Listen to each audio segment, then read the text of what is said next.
Hey guys, Professor Bell, Comic Book University in 1776. This is a Marvel comic. This is also issue number one. There's going to be more than one issue of this. And I got to be honest, there's certain things in here that really make me doubt that this is going to be a decent comic book. Seriously. All right. And we're going to get into all that good stuff. First, credit where credit's due, and maybe even just a little bit of blame. So Jan Michael Straczynski is the writer. The penciler is Sean Damian Hill. Excuse me, that's for certain of the pencils. Other pages, it's Ron Lim, the great Ron Lim, whose autograph I need. Anyway, what do we got? Letters by VC's Joe Caramagna, Jay Lyson doing some of the inks, and Robert Poggi doing some of the other, should be Poggi, I guess, doing some of the other inks. Alex Sinclair doing all of the colors, this amazing human being. And Pete Woods is the cover artist. Bunch of variant covers out there, as I suppose we should expect. And yeah, there are a lot of people doing colors on here. Paul Mounts is actually Steve Rude with Paul Mounts does the wraparound cover. So yeah, there's that. Basically, this comic book is it's going to start around the battle, Saratoga, which is Freeman's Field in September 19th, 1777. I'm glad that I knew this stuff because it says the Battle of, and I'm like, oh, Freeman's Farm, it's saying. Yeah, Freeman's Field, Freeman's Farm, whatever. It's the same thing, means the exact same thing. And yes, essentially the Battle of Saratoga. So this was a very crucial turning point. What happened? They actually have a bunch of characters in here that are real characters. And yes, if you don't know about U.S. history and you're an American, well, shame on you and shame on the American, educational system. But seriously, take some responsibility yourself. I'm not trying to be a jerk. I'm trying to be deadly honest here, because if we don't learn from history, then we're doomed to repeat it and possibly make things worse. And even if you do know history, with all the dumb people out there, you're probably doomed to watch history repeat. Right? But we should all be learning our own history. It doesn't take much, and it's actually very interesting. If this is going to teach us some history, good. Hopefully it gets a lot of people interested in the actual history here. But, okay, there are a lot of people mentioned here, and Gentleman George, I think was his name. What the heck was his name? Gentleman Jim, I think. Anyway, he's in the comic book. He comes down to actually try and split the United States in half. That was his goal, right? And he failed so miserably at this that he wound up going completely bankrupt. The British bankrupted him, took away his position, took away I think he was a baron. You know what I'm saying? Like, he was somebody who was actually in charge of land. I don't remember if they had barons in England or not, but they took away all of his property and everything. They left him completely destitute. And he only had like a year or two to finish all this stuff. So yeah, but that's who Morgan Le Fay actually goes towards to try and sway. Now we're about to get into General Horatio Gates and Benedict Arnold in here also. That was a very cantankerous relationship between the two. I hate the idea that they say that the person that you're supposed to trust in this is Benedict Arnold. No, and this should be a real no-brainer. All right? Yeah, Horatio screwed over Benedict Arnold. Benedict Arnold screwed over Horatio, right? Horatio Gates. Never trust a Gates. That's just flat out, never trust a Gates. They'll steal your business, they'll steal your ideas, they'll pay you a pittance for it, and then they'll screw over everybody else. Never, ever trust a Gates. Let's just, leave it at that. But, yeah, in history, it was a very weird relationship. And they say, oh, well, like they're trying to show in here that that Horatio knew Washington very well and tried to exploit his position to get what he wanted. Well, guess what? Benedict Arnold was in the exact same position. He just wasn't a general, right? He knew George Washington. They were friends also. And he also tried to exploit his position. But one was given power over the other, and one of them actually wound up becoming a turncoat. So no, of all people, you don't trust frickin' Benedict Arnold. Get out of here with that nonsense. Basically, they all Morgan Le Fay is here and trying to make it so that America fails, because if America fails, then there won't be any Avengers. Like, that's the really weak plot that's involved here. Straczynski's getting old. His days of making really awesome Spider-Man comic books is pretty much in the past at this point. I see some of his stuff and sometimes I'm really impressed by it, but otherwise he just comes up with some highfalutin ideas, and in this case his SJW ship is coming out, and we're at the point where we should really be done with this nonsense, right? At this point, the whole SJW stuff, just stop. White males, straight white men are not evil, all right? Everybody's nuanced, okay? Like, people aren't oppressed, you know what I'm saying, by capitalism or anything like that's just not the way that it works. It's really not.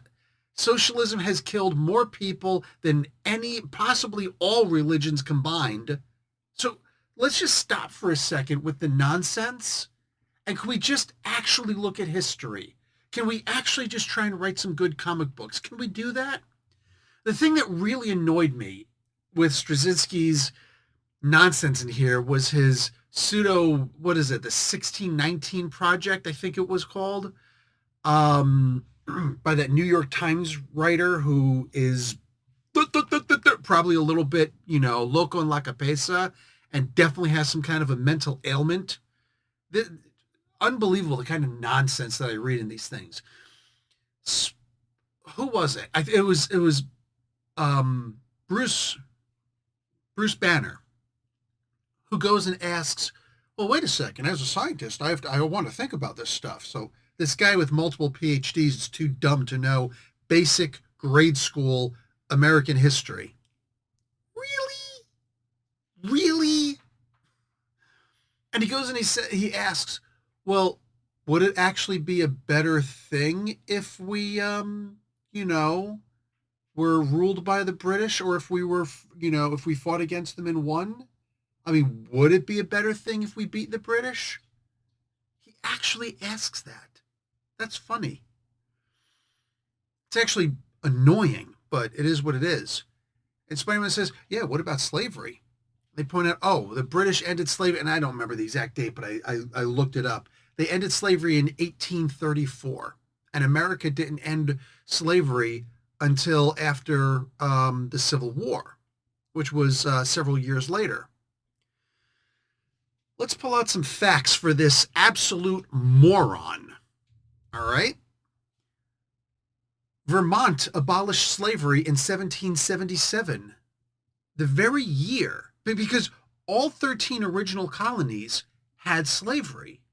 They all allowed slavery because they were British colonies. Oh, all the people weren't British, but they were British colonies that all these people were living in, and it was allowed. But immediately, Vermont abolished slavery while it was an independent republic, before actually joining the Union. They were like, no, we're done. We're not doing this game. Massachusetts, which was actually the first state to implement slavery before it was actually a state, when it was still a colony, was the first actual state to abolish it in 1783. 5 years later? That's crazy. That's before the British too. Pennsylvania began a process of gradual abolition in 1780. New Hampshire began the process of gradual emancipation in 1783. Connecticut passed gradual abolition laws in 1784. Rhode Island in 1784 also. And in 1799, New York. Right after that, my state, in 1804, New Jersey. All of this before 1934, which is when England, well, they started the process in 1833, but actually put it into law in 1834. So if I'm doing my math right, that's eight of the 13 original states that declared independence from Britain. 8 of those 13, that's more than half by my estimation, abolished slavery before England did. Interesting. I would just like to point that out. That's a little interesting to me. Straczynski, while you're making this book, why don't you read one also? Don't just Google up some facts. See, because here's the difference, all right, between levels of intelligence. Average intelligence reads and absorbs. That's what they do.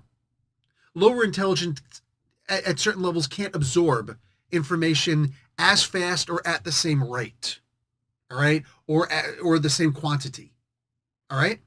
But when you're a little bit smarter, when you're much smarter, you're able to figure out problems, equations, all that good stuff. But when you're somewhere in between, at the very least, you're smart enough to be able to ask the right questions.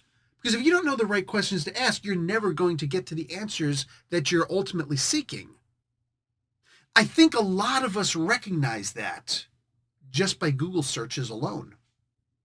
I mean, there are some things you're never going to find Google's not helping me out because I can't figure these things out. It's because you don't actually know. You never learned how to ask proper questions.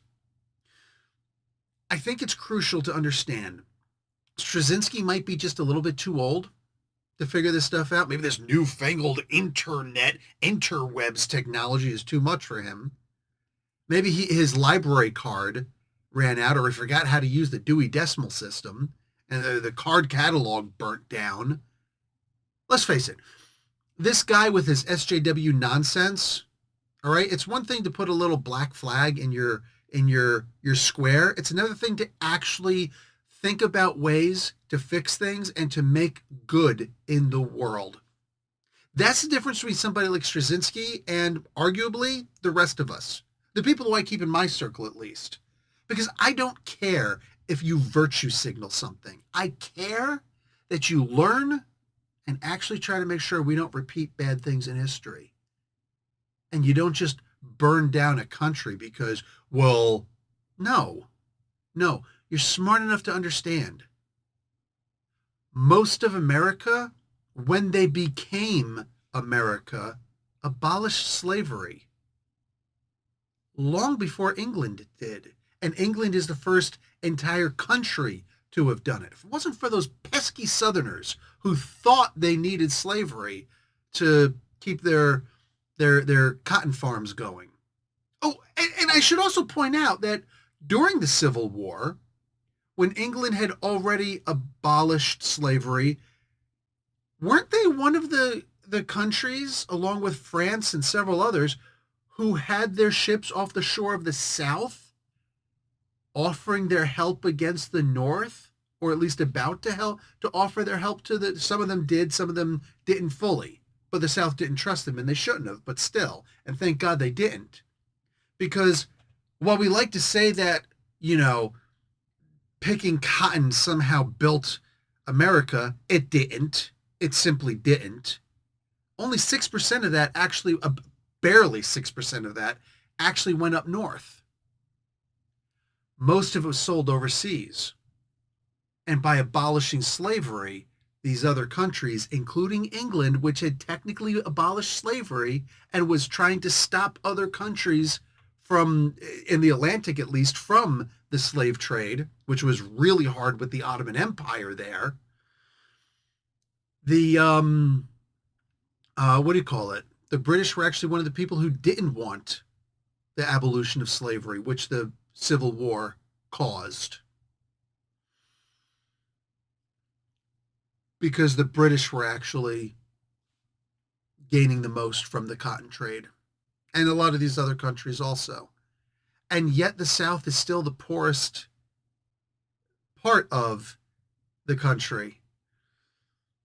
Turns out that when you have slaves, they're not actually willing to work. And you could beat them, you could do all these horrible, terrible things to them, but it's not actually economically feasible, as opposed to hiring people, giving them a fair wage, a reason to work harder, right? An incentive to work harder. Hey, you want to work overtime? I'll give you more. If you can give me, I'll pay you per bale. I'll give you an actual incentive system.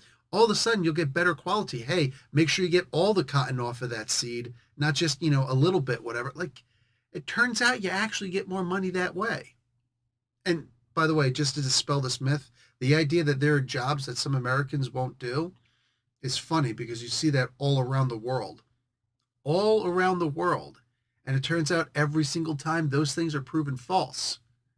We just simply want a version of slave labor to come in here by bringing in illegal immigrants so that we can exploit them so that they can do for $1 what a free man or a citizen in this case will do for 7 or 14.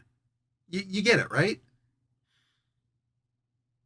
This sort of nonsense that's happening in the world, in America, but yeah, seriously, all over the world, it's horrible. And these are all justifiable ways of making slaves or indentured servants. We need to start punishing these companies for doing these things. And we need to start calling out people like Straczynski for not being intelligent enough to actually research history and write the truth. Because maybe he knew this and he just chose a different path. Cute. Very cute. I wish somebody would smack this guy in the face with a cold fish. Just to wake him up, if nothing else. But hey, somebody's going to call that a call for violence. Anyway, it's a call for silliness. This comic book annoyed me more than anything else. Nothing special happened in it. And instead, I'm sitting here looking at this going, why don't you just tell the truth? Because we have this stuff recorded. We know these things.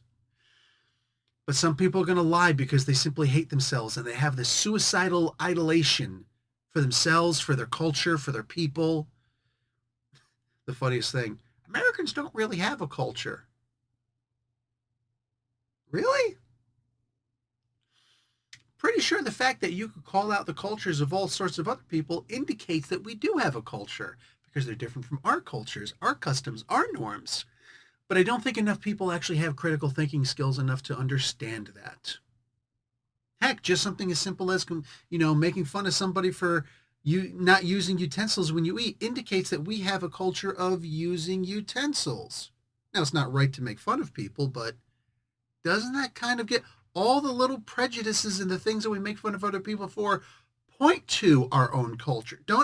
So honestly, it's just one of those things where it's like, yes, stop being insulting, but at the same time, recognize that's pointing out that in fact we do have a culture, that we do in fact have a culture is the proper way to say that. It's just one of those things. Some people are too dumb to, like my father used to say, boy, you're so dumb. If your brains were dynamite, you couldn't blow off your nose. I started reading after that. Anyway, guys, don't bother reading this, but enjoy. Like the video and watch an ad. Professor Bill, Comic Book University. Class dismissed.